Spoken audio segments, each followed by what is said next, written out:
মাসিমা, কালকে তোমার বৌমা ফোন করেছিল আর আমাকে বাড়ি আসার জন্য ডাকছে। তাই নাকি বেটা? বৌমা তোকে ভালোবেসে বাড়িতে ডাকছে? হ্যাঁ গো মাসিমা, তোমার বৌমা আমাকে ডাকছে, সেই জন্যই আমি তো এখানে 4-5 দিন হলো এসেছি। খাওয়া দাওয়া করেছি, কত কি টাকা পয়সা হয়েছে না হয়েছে তুমি একটু হিসাব করে দেখো মাসিমা, দিয়ে আমার কাছে নিয়ে নাও। ছি ছি বেটা, এই সব কথা বলে কেন লজ্জা দিচ্ছিস তোর মাসিকে রে বেটা? মাসিমা, আপনার কাছে যে আমি 5 দিন ভাত তরকারি খেলাম, তা তার জন্য কি কিছু টাকা পয়সা আমাকে দিতে হবে না মাসি? 5 দিনে আর কি টাকা পয়সা নেবো বেটা? তুই যদি 2-6 মাস থাকতিস তাহলে তোর কাছে একটা আমি টাকা নিতাম। এই 5 দিন তুই আমার নিজের ছেলের মতো আমার কাছে বেড়াতে এসেছিস, এর জন্য টাকা নিলে ভগবান আমাকে ক্ষমা করবে না রে বেটা। আরে থাক বেটা, আর তোর মাসিকে প্রণাম করতে হবে না, থাক থাক বেটা। মাসিমা, তুমি আমাকে মায়ের পরিচয় দিয়েছো, তোমাকে যদি প্রণাম না করে চলে যাই তাহলে ভগবান যে আমাকে ক্ষমা করবে না। বেটা রে, আমি যৌবনকালে তোর মেসোকে হারিয়েছি, আর যখন আমার ছেলের বয়স 13 বছর তখন আমার ছেলেকে হারিয়েছি। আমি বুঝিস স্বামীর ছেলে হারানোর জ্বালা কতটা।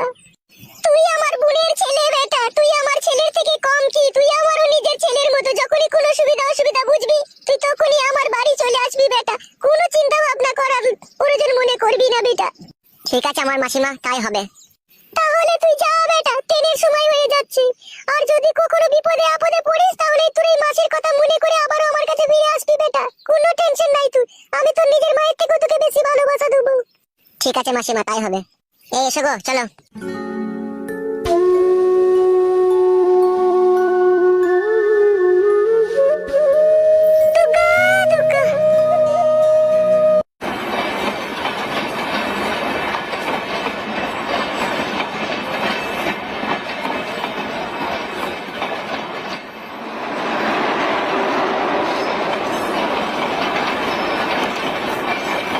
কই গো আমার সোনা কপালি বউ, আমি ফিরে এসেছি। তুমি এসেছো বাড়ি? হ্যাঁ গো, আমার জানো মানে ফুল কলেজি পাখি, তোমার জন্য মন খারাপ করছিল বলে চলে এলাম। ওগো আমার স্বামী, তোমার মনের ভিতরে যে ভালোবাসার আগুন জ্বলছিল, তা সেই আগুনটা ওই মেয়েটা ভালোবাসা দিয়ে নিভাতে পেরেছে তো আমার স্বামী?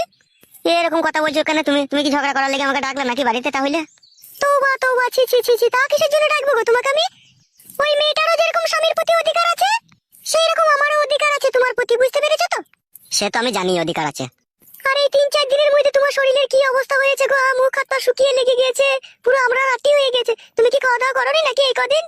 হ্যাঁ, খাওয়া দাওয়া করেছি, মাসির বাড়িতে ছিলাম তো এই কদিন, অন্য কোনো জায়গায় ঠাঁই হয়নি কো আমার। আর মাসি গরিব মানুষ, মাসি আর কি খাওয়াবে, শুধু ট্যাংরা ঝোল আর ভাত করেছে আমাকে। ও মায়া, আমার কি সর্বনাশ করেছে গো, আমার স্বামীকে ট্যাংরা ঝোল দিয়ে ভাত করেছে, ছি ছি ছি। আমার কাছে কি